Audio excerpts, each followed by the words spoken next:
Yeah, Dr. West, what did that statement from President Obama mean to you when he addressed black men in particular? And ultimately, almost a quarter of the black male vote ended up going to Trump in this election, which I think may be an all-timer post the switch in the mid-1960s. So what was your take on President Obama making that statement? And do you believe that that had some degree of effect in terms of how they ultimately chose to vote in this election? Oh, it certainly discouraged a whole wave of black brothers who can't stand that kind of sense of being scolded, can't stand black middle class arrogance, especially a black middle class arrogance from a president coming from somebody who's got mansions around the world and Netflix contracts that go on and on and on. You say, well, wait.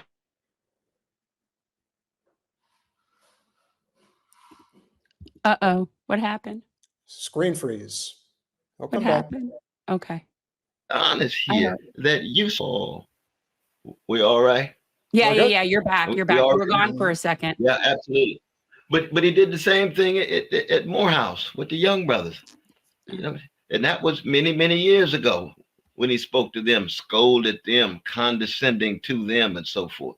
He did the same thing when he spoke at the Black Congressional Caucus, telling them you got to get up and put on your what was he said? You got to put on your sandals and get out of your robes and start working. And so I said, wait a minute, man, who do you think you are? So yes, I do think that certainly was a factor, because it's just so many brothers who are so deeply disgusted with the Democratic Party. And unfortunately, they didn't go more and more with myself. They felt that they had to be punitive, so they're going to do something to get at the Democratic Party. You saw the same thing among our precious Arab brothers and sisters. They want to be punitive. We want to punish the Democrats. We want to make sure that they feel it. We also want to vote for something, brother. We got a campaign that is constructive and visionary, not just punitive and punishing. But I understand the motivation. I really do. I find it infuriating, and they're so out of touch. No strategy, because honestly, I can tell you, I could throw together an impromptu focus group right now that would be very clearly say that, yeah, you're not going to find a group of black men that want to be condescended to. I don't think you're going to find that as an overly selling way to win people over. And of course, the irony is that, we're talking to black brothers who gave Hillary Clinton almost 85% of the vote, and white sisters, vanilla sisters, voted against Hillary for Trump that same election. You see, so that yes, we know sexism, misogyny cuts across every male heart and soul. Patriarchy cuts across every culture we know. But if you're going to zero in on a particular group and act as if they bear a special burden, when the black men are voting at a higher rate than the white women for the white sister. Come on, bro. Get your analysis together, man. Dr. West, one of the key analyses that is going to be dissected, at least until Trump is inaugurated, is this idea of we are losing our democracy. And yet, last I checked, the Democratic Party, since 2015, when they kind of had an idea that Bernie might actually take off, and he obviously did in a way that even they couldn't have anticipated, they decided that they were going to hook, line, and sinker make sure that Hillary was the nominee. Then in 20, they decided that even when Bernie was trying to be a little more adjacent to the Democratic Party, it wasn't good enough. We're going to kneecap you and make sure that Biden is the nominee. And then finally, this year, they decided we're not even having a primary. We are going to anoint our candidate, and you're going to take it and like it.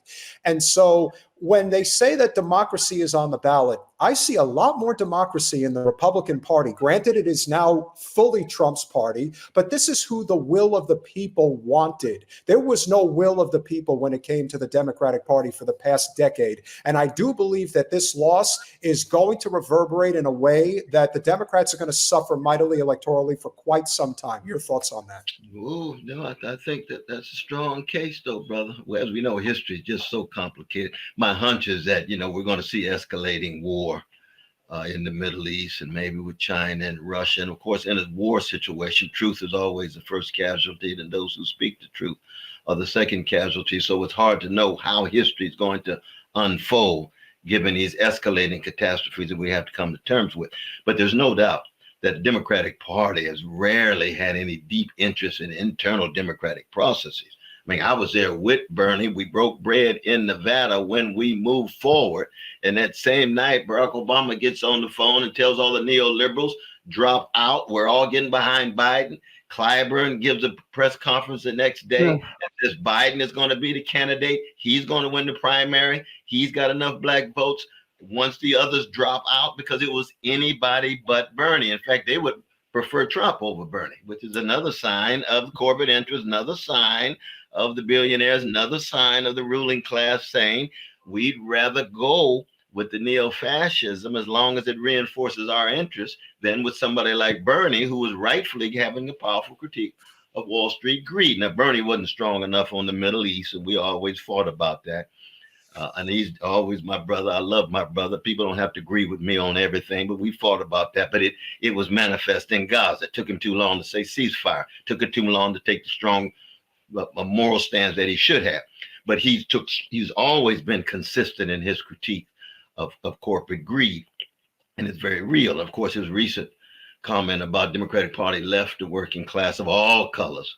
And there's no accident there. Now leaving the Democratic Party is absolutely right. But it's also true in our independent candidacies, my own and the others. I mean, the Democratic Party spent millions and millions of dollars to keep us off the ballot.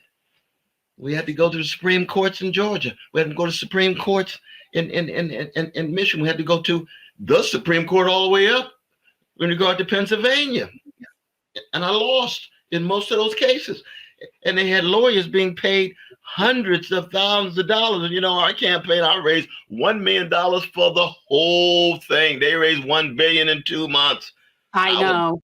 Broke as the 10 Commandments financially the whole time. But our campaign, the Justice for All Party, Kiana Dent, and Anahita Madawi West, my wife, and my brother Clifton, and Alex, and so many others, we ran out of cash. We never ran out of gas. Right. Made it to the end, swinging, still trying to tell the truth, still trying to seek justice, still trying to keep some kind of love and compassion, especially for the least of these, especially for poor and working people, no matter what color, what gender, what sexual orientation, or what national affiliation. That's what this campaign was all about. Democratic Party, anything they could to suppress our voices. Now, what's democratic about that?